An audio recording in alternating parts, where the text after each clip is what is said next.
جب یہاں پہ تشریف لائے تو یہاں انہوں نے براٹ اپ ہوئے، یعنی تھوڑی سی پرورش پائی اور تھوڑے سے بڑے ہوئے، اور کچھ وقت کے بعد یہ مزید تعلیم حاصل کرنے کے لیے سیریا یعنی شام حلب میں تشریف لے گئے، اور وہاں پر چند سال انہوں نے قیام فرمایا، اور 18 سال کی عمر میں آپ نے شادی کی، اور اس کے بعد شادی زندگی شروع ہو گئی، اور 22 یا 23 سال کی زندگی میں آپ نے بیٹھ کے پڑھانا شروع کر دیا۔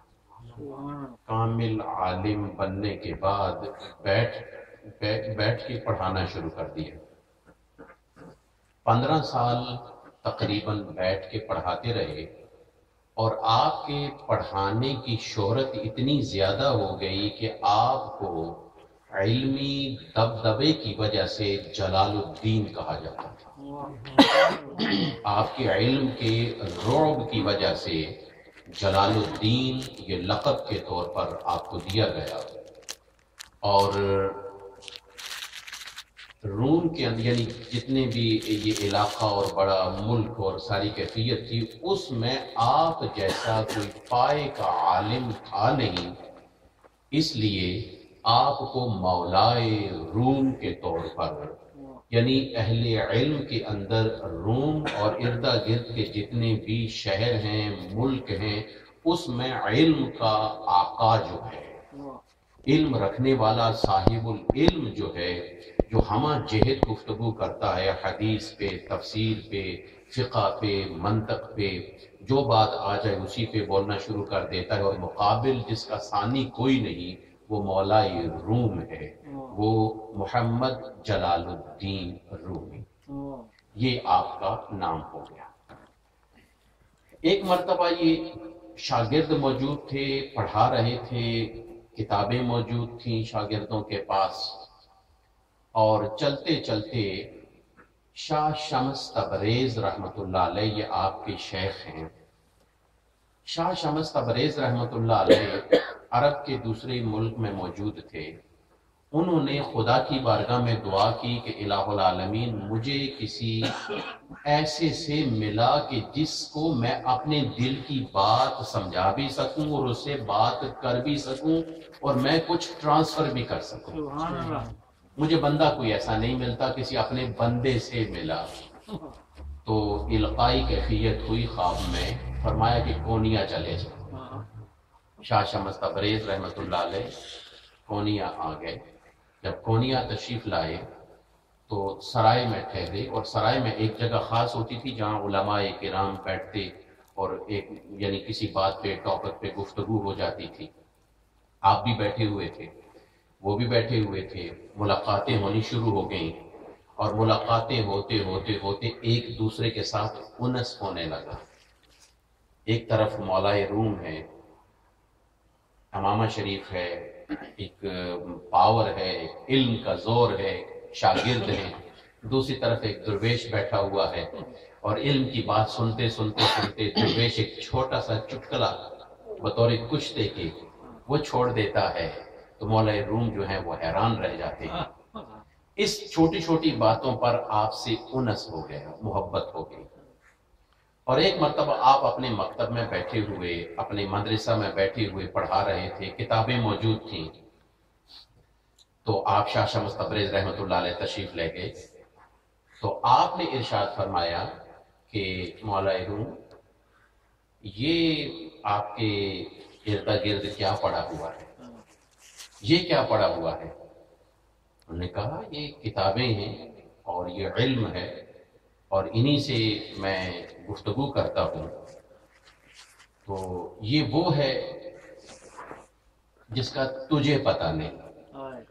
یہ مولائے روم نے ایک بات کہی، یہ وہ ہے کہ جس کا تجھے پتہ نہیں۔ ہم لباس کی وجہ سے مار کھا جاتے ہیں، انہوں نے ظاہری لباس دیکھ کر وہ کیفیت اختیار کر دی، یہ وہ ہے کہ جس کا تجھے علم نہیں۔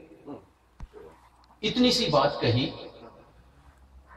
تو اچانک شاہ شمس تبریز رحمۃ اللہ علیہ نے ان کتابوں کی طرف دیکھا۔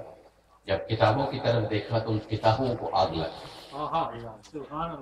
کتابوں کے اندر سے شعلے نکلنے شروع ہو گئے۔ تو مولانا روم نے کہا یہ کیا ہے؟ تو شاہ شمس تبریز نے کہا یہ تجھے علم نہیں، سبحان اللہ، بس اتنی سی بات کہی، شاہ شمس تبریز نکل گئے، اور ایسے نکلے کہ پھر تلاش کرنے کے باوجود نہ مل سکے۔ مولانا روم کے دل کے اندر ایک ایسی تڑپ پیدا ہو گئی کہ اب نہ پڑھانے سے قرار آتا ہے، اب وہ تلاش کرتے ہیں کہ شاہ شمس تبریز کدھر چلے گئے، شاہ شمس کدھر چلے گئے، گلیوں میں، کوچوں میں، کیفیات میں، بالکل ایک دیوانگی۔ ایک وہ وقت تھا کہ ایک مولائے روم کے طور پر ہیں، بیٹھے ہوئے ہیں، مجلس سجی ہوئی ہے، اور ایک وہ وقت آیا کہ گلیوں میں، کوچوں میں دیوانوں کی طرح گھوم رہے ہیں کہ وہ مجھے کہاں ملے گا، ہر کسی سے پوچھتے، اور اسی کے اس درد میں آپ نے پوری مثنوی لکھی۔ یہ جو مثنوی آج پڑھتے ہیں، یہ پوری کی پوری مثنوی آپ نے اس فراق میں، اس درد میں، اس دکھ میں مختلف انداز و واقعات کو سمجھا کر اپنے آپ کو تسلی دے کے، پھر آخر میں جا کے اکثر واقعات کے بعد آخر میں اپنے آپ کو سمجھاتے ہیں کہ تو کیا ہے، کاش کہ تو اس جیسا ہو جاتا۔ یہ اس فخر میں، اس تکبر میں کیا لکھا ہے۔ اور پھر آپ نے ایک جملہ کہا، آپ نے ارشاد فرمایا مولوی ہرگز نہ شد مولائے روم۔ یہ مولوی جو ہے یہ مولائے روم نہیں ہے، مولوی ہرگز نہ شد مولائے روم، تا غلام میں شمس تبریزی نہ شد، کہ جس وقت تک شاہ شمس تبریز کا یہ غلام نہ ہو جائے۔ اور پھر اس کے بعد عام لوگوں کو یہ نسخہ بتاتے ہیں، آپ فرماتے ہیں علم سے کچھ نہیں ہوتا، علم ایک لباس ہے تمہارا، ایک لباس ہے، کیفیت ہے۔ وہ فرماتے ہیں کیمیا پیدا کنز مشتے گلے، بوسہ زن بر آستانے کاملے۔ اگر اپنے آپ کو قیمتی جوہر بنانا چاہتا ہے، ایک انمول بنانا چاہتا ہے، تو کسی اللہ والے کے آستانے پر آ اور جھک جا، وہاں بیٹھ جا، پھر تو دیکھ تیری منزل کیا ہوتی ہے۔ سبحان اللہ، وہ کہتے ہیں جب تک بکے نہ تھے کوئی پوچھتا نہ تھا، تو نے خرید کے ہمیں انمول کر دیا۔ بکی ہوئی چیز پھر بکتی ایک مرتبہ جب بک کی کیفیت ہو گئی، اس کی قیمت بڑھ گئی۔ ان اللہ اشتری من المؤمنین، اللہ سبحانہ و تعالی مومنین سے ان کے مال بھی، ان کی جانیں بھی یہ خریدنا چاہتا ہے، لیکن کوئی اللہ کو دینے والا اور بیچنے والا اللہ کے ہاتھ پر؟ تو خیر، تو مولانا روم رحمۃ اللہ علیہ کے حوالے سے جو بات ہے، وقت گزر گیا، اور بعد میں جب مثنوی، ایک روایت میں آتا ہے جب مثنوی پوری ہوئی تو مولائے روم کی تمنا پوری ہوئی کہ شاہ شمس تبریز مل گئے۔ سبحان اللہ، جب شاہ شمس تبریز ملے، پھر اس کے بعد چند دن وہاں قیام کیا، کچھ کیفیت بنی، اور اس کے بعد پھر غائب ہو گئے، پھر نہ ملے۔ ان کی جدائی میں عشق کی آگ نے اتنا تنگ کیا کہ آپ بیمار ہو گئے۔ آپ کی پیدائش 604 ہجری میں ہوئی، آج کتنی ہجری ہے؟ 1432، 1432۔ اور آپ کی پیدائش کب ہوئی، آپ کی ولادت کب ہوئی؟ 604، یعنی 604 میں آپ ہجری میں آپ پیدا ہوئے، اور 671 یا 72 میں آپ پاسڈ اوے ہو گئے۔ کتنی ایج ہے ساری؟ تقریباً 66 اور 67، 66 ایئرز اولڈ یا 67 ایئرز اولڈ۔ کونیا میں زلزلہ آ گیا، ایرتھ کوئک آیا، جس کے آفٹر شیک جو تھے 40 دن تک رہے، 40 ڈیز تک آفٹر شیک جو ہے نا وہ آتے رہے۔ اور مولا روم رحمۃ اللہ علیہ کے پاس بندے گئے کہ حضرت یہ کیا وجہ ہے؟